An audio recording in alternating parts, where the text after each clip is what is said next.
नमस्कार दोस्तों। हमारे सनातन धर्म में हर महीने की पूर्णिमा का अपना एक विशेष महत्व होता है, लेकिन क्या आप जानते हैं कि एक ऐसी पूर्णिमा भी आती है जो 3 साल में सिर्फ एक बार मिलती है। जी हाँ, हम बात कर रहे हैं अधिक मास पूर्णिमा की। इसे मल मास पूर्णिमा या पुरुषोत्तम मास पूर्णिमा भी कहा जाता है। शास्त्रों में साफ लिखा गया है कि इस दिन किया गया एक छोटा सा उपाय या एक छोटी सी पूजा आपके जीवन के बड़े से बड़े संकट को जड़ से खत्म कर सकती है। आपके घर में पैसों की तंगी हो, परिवार में कलेश हो या भाग्य आपका साथ न दे रहा हो, तो इस पूर्णिमा का व्रत और इस कथा को अंत तक सुनने मात्र से साक्षात भगवान विष्णु और माता लक्ष्मी आपके घर में वास करने आते हैं। प्राचीन काल में दृढ़धनवा नामक एक बड़ा ही प्रतापी और वैभवशाली राजा था। उसके पास सब कुछ था, धन दौलत, बड़ा साम्राज्य और सुंदर परिवार। लेकिन राजा अपनी शक्ति और धन के अहंकार में अंधा हो चुका था। वह भगवान की भक्ति, दान पुण्य और व्रतों का उपहास उड़ाया करता था। एक बार राजा शिकार करते हुए जंगल में बहुत दूर निकल गया। वहां उसे महर्षि वाल्मीकि के दर्शन हुए। राजा ने अभिमान में ऋषि को प्रणाम तो किया, लेकिन उनके ज्ञान का सम्मान नहीं किया। महर्षि ने राजा के चेहरे पर आने वाले संकट की छाया को देख लिया था, लेकिन उन्होंने राजा से कहा, हे राजन, तुम अपने कर्मों और धन के मद में डूबे हुए हो। याद रखो, यह जीवन क्षण भंगुर है। आने वाले समय में अधिक मास आ रहा है। तुम अपने कल्याण के लिए अधिक मास की पूर्णिमा का व्रत करो और भगवान पुरुषोत्तम की पूजा करो। राजा ने अहंकार में हंसते हुए कहा, ऋषि देव, जिसके पास इतनी बड़ी सेना हो, इतना धन हो, उसे किसी व्रत की क्या आवश्यकता है? अपनी शक्ति से भाग्य को भी बदल सकता हूँ। ऋषि शांत रहे। उन्होंने कहा, समय बलवान है राजन, भुगतने पर ही समझ आती है। कुछ ही समय बाद राजा के राज्यों पर दुश्मनों ने अचानक हमला कर दिया।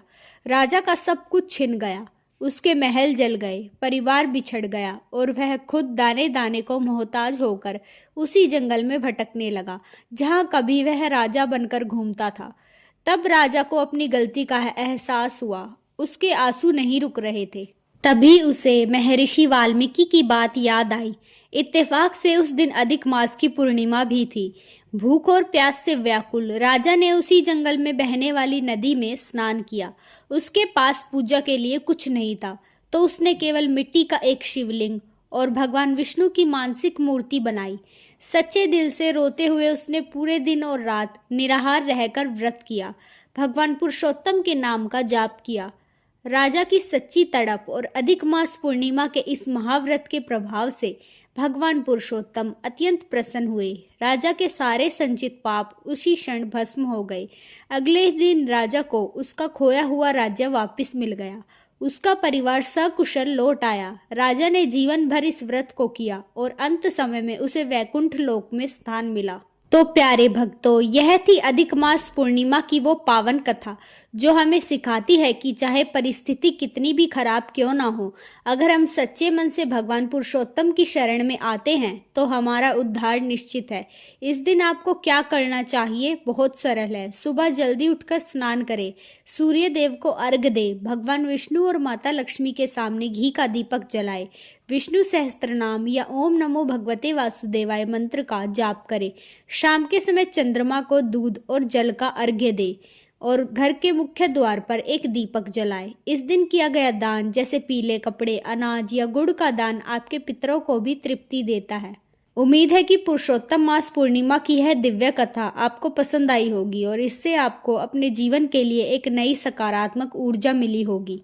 अगर आपको यह वीडियो अच्छा लगा हो तो इसे एक लाइक जरूर कीजिएगा और अपने दोस्तों और परिवार वालों के साथ शेयर जरूर करें।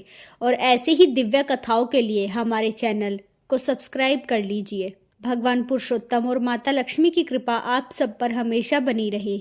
मिलते हैं अगले एक और नए वीडियो में। तब तक के लिए जय श्री हरि। राधे राधे।